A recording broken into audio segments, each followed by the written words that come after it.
brought to you by Madhav Bagh. Madhav बाग हृदय संगिनी या आरोग्य योजनेचा लाभ घेण्यासाठी आजच मिस्ड कॉल द्या 022-48-96-82-82. असं म्हणतात की जखमी वाघ जास्त खतरनाक असतो। सोलापुरातील मोहिते पाटलांकडे बघितलं की तुम्हाला याचा अंदाज येईल। मागच्या काही काळापासून मोहिते पाटील संपले, मोहिते पाटलांचा गट आता राहिला नाही अशी चर्चा राजकीय वर्तुळात होत राहायची। मात्र पराभवाने जखमी झालेल्या मोहिते पाटलांनी जोरदार कमबॅक करत मोहिते पाटील ब्रँड संपत नसतो हेच दाखवून दिलंय।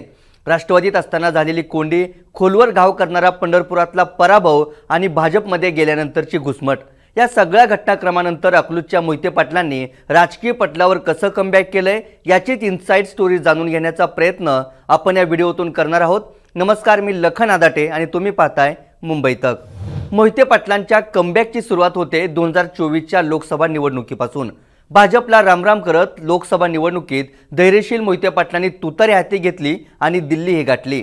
त्यानंतर विधानसभेची रणनीती आखत मोहिते पाटलांनी शरद पवार गट सोलापुरात मजबूत केला। विधानसभा निवडणुकीत शरद पवारांच्या राष्ट्रवादीला राज्यभरात फक्त 10 जागा मिळाल्या, त्यातील 4 जागा या सोलापूर जिल्ह्यातील आहेत। या 4ही जागांवर मोहिते पाटलांनी उमेदवार निवडले आणि जिंकून आणून दाखवलं। आमच्या तालुक्यात लुडबुड चालू देणार नाही म्हणणाऱ्या विरोधकांनाही मोहिते पाटलांनी चित केलं। पण हे सहजासहजी झालं का? तर नाही।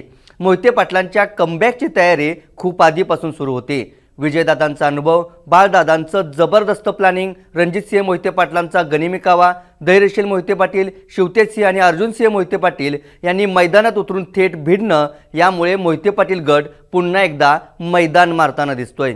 मोहिते पाटलांच्या नेतृत्वावर विश्वास ठेवून नव्या पिढीतील कार्यकर्तेही मोहिते पाटलांसोबत जाताना दिसतायत। पण मोहिते पाटील पराभूत झाल्यानंतर किंवा कुणी संकटात अडकवल्यानंतर पुन्हा एकदा कसे भरारी घेतात हे पाहण्यासाठी आपल्याला 2 घटनांचा उल्लेख करावा लागेल। 1952 पासून मोहिते पाटील ब्रँड तयार करणाऱ्या शंकरराव मोहिते पाटलांचा 1978 मध्ये धक्कादायकरित्या पराभव झाला होता। त्यानंतर विजयसिंह मोहिते पाटील रणांगणात उतरले आणि त्यानंतरचा इतिहास आपल्या पुढे आहे। विजयदादांनी सोलापूरचं पालकमंत्रीपद नव्हे तर महाराष्ट्राचं उपमुख्यमंत्रीपदी जबाबदारीने पेललं। पालकमंत्री म्हणून प्रशासनावर असलेली पकड आणि त्या मंत्रिपदाचा रुबाब मिरवावा तो विजयदादांनीच अशी चर्चा सोलापुरातल्या चहाच्या टपरीपासून गावागावातल्या पारावर रंगलेली दिसते। लाल दिव्याच्या गाडीतून उतरणारे कोंबडा भांग पाडलेले विजयदादा आणि समोर हजारो कार्यकर्त्यांची गर्दी, डोळ्यात साठवलेले हे चित्र आजही आठवत असल्याचं सांगत अनेक कार्यकर्ते थेट 90च्या दशकात हरवून जातात। काँग्रेस सोडली नसती तर विजयदादा मुख्यमंत्री झाले असते अशी खंतही कार्यकर्ते बोलून दाखवतात। दुसरी घटना आहे 2009च्या विधानसभा काळातली। पंढरपुरात भारत भालकेंकडून विजयसिंह मोहिते पाटलांचा पराभव झाला।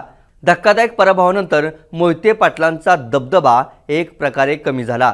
पण त्यानंतर शांत बसतील ते मोहिते पाटील कसले? मोहिते पाटलांनी या दोन्ही पराभवानंतर स्वतःचं अस्तित्व कायम राखलं आणि संधी मिळताच भरारी घेतली। राष्ट्रवादीत अजित पवारांमुळे कोंडी होत असल्यानं 2019ला विजयसिंह मोहिते पाटील यांचे पुत्र रणजितसिंह मोहिते पाटील यांनी भाजपचं कमळ हाती घेतलं। देवेंद्र फडणवीसांनी रणजितसिंहांना विधान परिषदेवरही घेतलं, पण त्यानंतरही मोहिते पाटलांना मनासारखं काम करता येत नव्हतं। चौफेर नेतृत्वाची सवय असलेल्या मोहिते पाटलांची भाजपमध्येही घुसमट होत होती। अखेर लोकसभेला पुन्हा एकदा शरद पवारांचं नेतृत्व मान्य करत मोहिते पाटील गट पॉवरबाज होण्याच्या दिशेने निघाला। सोलापूरकरांनी मोहिते पाटलांचं नेतृत्व पुन्हा एकदा का स्वीकारलं ते पहा। एकेकाळी मुख्यमंत्री आणि उपमुख्यमंत्रीपद एकाच वेळी भूषवलेला सोलापूर जिल्ह्यात लाल दिवा आला नाही असं कधी झालं नाही। पण मागच्या काही काळात ना जिल्ह्याला नेतृत्व उरलं ना मंत्रीपद मिळालं। याआधी सोलापूर शहर परिसरात सुशील कुमार शिंदे आणि ग्रामीण सोलापूरमध्ये विजयसिंह मोहिते पाटील नेतृत्व करायचे। पण 2009 मध्ये विजयदादांच्या झालेल्या पराभवानंतर मोहिते पाटील गटाला अस्तित्वासाठी झुंजावं लागलं। तर सुशील कुमार शिंदेही पराभवानंतर सक्रिय राजकारणातून काहीशे बाजूला गेले। भाजपनं देशमुखांच्या रूपानं अल्प काळासाठी दिलेला लाल दिवा कधी आला आणि कधी गेला तेही कळालं नाही। या काळात सहकारी संस्थांच्या माध्यमातून लोकांना केलेली मदत आणि नेता म्हणून कार्यकर्त्यांचा मिळवलेला विश्वास यावरच मोहिते पाटील गटाचं अस्तित्व टिकून राहिलं।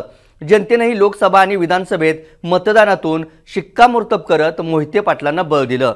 आता वयोमानामुळे विजयदादा फारसे सक्रिय नसले तरी खासदार धैर्यशील मोहिते पाटील, आमदार रणजितसिंह मोहिते पाटील, शिवतेजसिंह मोहिते पाटील आणि अर्जुनसिंह मोहिते पाटील प्रचंड ॲक्टिव्ह झालेत।